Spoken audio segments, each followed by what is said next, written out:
instrument has such a vibrant personality. I just love the way that it plays right underneath my ear. It has this just velvety brightness to it, and just really rings, really sings out, pushes out a ton of sound. And I just enjoy hearing it right under my ear, and it's not like deafening me, which, some instruments I like to be deafened, but it's just nice how I'm just really hearing all of this sound, and it's not terribly, terribly loud. But I can hear that it's really filling the room up with sound. I love how it feels whenever you shift. Shiftability is pretty easy. Just slides up and down. My hand slides up and down. It takes a second to accommodate, with shifts to make sure that you're hitting the right note. But overall, the action is quite nice. In my opinion, it does have a tiny bit of a thicker neck. But as you play, and as something that I learned from John, is that as you play, eventually the fingerboard kind of gets a little bit shaved down because of the vibration of the strings, and so the neck will get slightly thinner as you play it. So I think that's a cool thing to know. It explains why my violin's neck is so thin. But anyways.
A bit of a stiffer stick, so I'm curious what Chartist will sound like with a bit of a more relaxed stick. I'm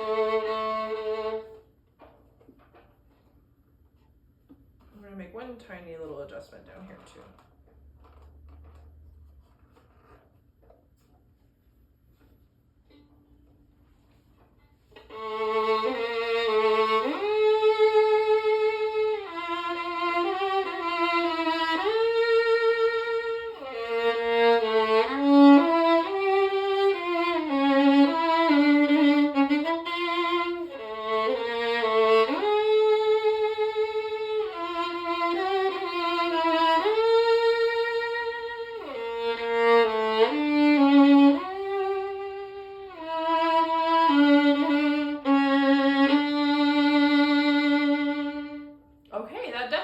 Adjusted the sound a little bit. Not that either one was bad. I was just curious at the difference between the two. So this one tended to coax out more of the warmer tones, whereas the bow with the stiffer stick tended to push out more of the louder tones. So that was a very interesting contrast to hear.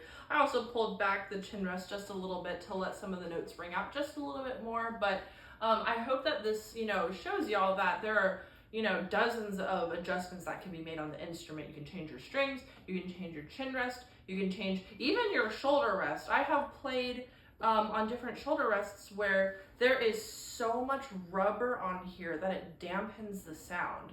And so I changed the shoulder rest of the instrument, and I was like, this is a different instrument. Like, what on earth? It just sounded so much more vibrant, and it was able to ring out a lot more. So needless to say, I don't use that shoulder rest anymore. I use it on my electric, so it works out perfectly because electric instruments don't make sound up front.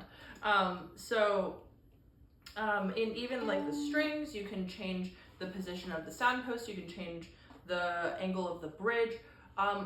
don't quote me on this, but I think you can even change the wood of the bridge or the type of bridge, but don't quote me on that. I'm not a bridge expert. And then you can even change your tailpiece to where, you know, it's angled down or it's more hollow to change the sound. There are so many adjustments that you can make. I just wanted to demonstrate just a few of those adjustments. And, you know, of course, make sure that you talk to your luthier, or, you know, if you choose to go with this instrument, make sure to talk to John about the different adjustments that you want with the instrument. And they will 98% of the time, they will make those adjustments for you, and that can help you choose whether this instrument is for you or not. But it is my job to tell you how it sounds today.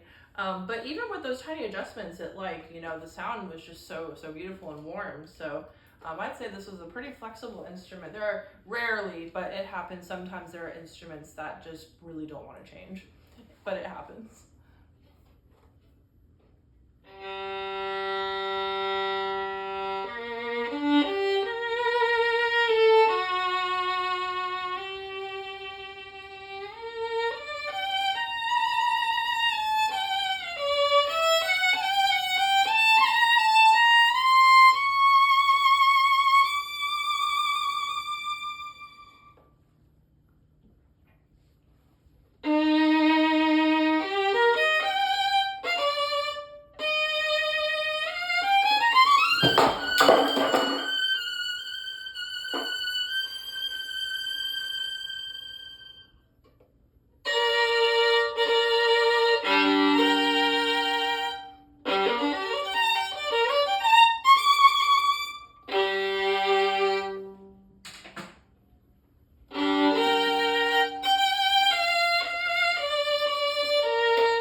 Doing that, I was switching in between the bows so you can kind of hear directly how a difference in the bow can, or how the different bows can create a difference in the instrument. So I found that, you know, the stiffer wooded bow, that might not be grammatically correct, but we're just gonna go with it. The stiffer wooded bow, like, really pushed out a lot more of a raw sound, which I really like for some of these, you know, more intense pieces. But my other bow tends to coax out more of a warmer sound, and it sounds really, really pretty.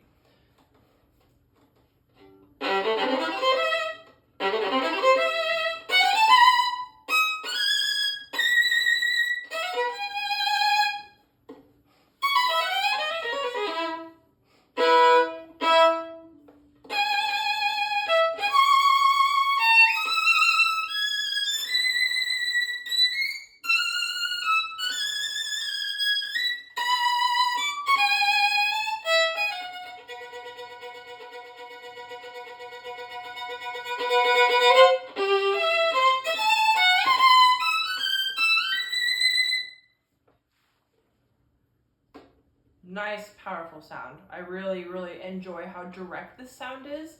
Fills the room very, very much direct, very powerful sounding.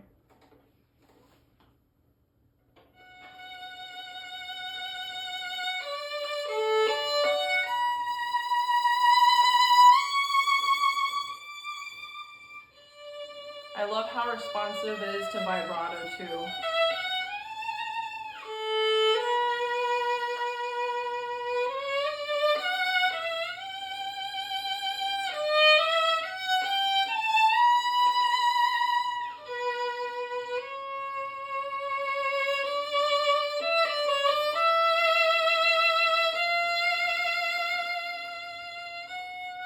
I also really love how this instrument really wants to be heard. I'm trying to play quietly, and like it's more of like the character is quiet versus the actual decibel sound. You can still very clearly hear the notes, even though I'm inputting no weight at all. But you can still hear it very clearly. But it's such a wonderful, clear character change. So I think that's so cool. So overall, this instrument is a very, you know, she really wants to be heard, loves to sing out, even with the pianos, can definitely be heard. I would, you know, depending on what you want, I would recommend. I like personally the stiffer bow because I do enjoy getting a more powerful tone out because I like to be heard.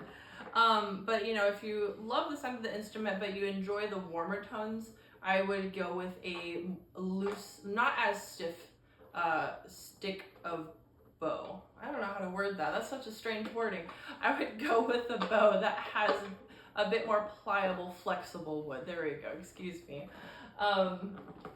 And that way you can get some more warmer tones out. But overall, yeah, and I just love the action of the vibrato, the action of the articulation. It's a very, very lovely bow. If you want to be heard, this is an instrument for you.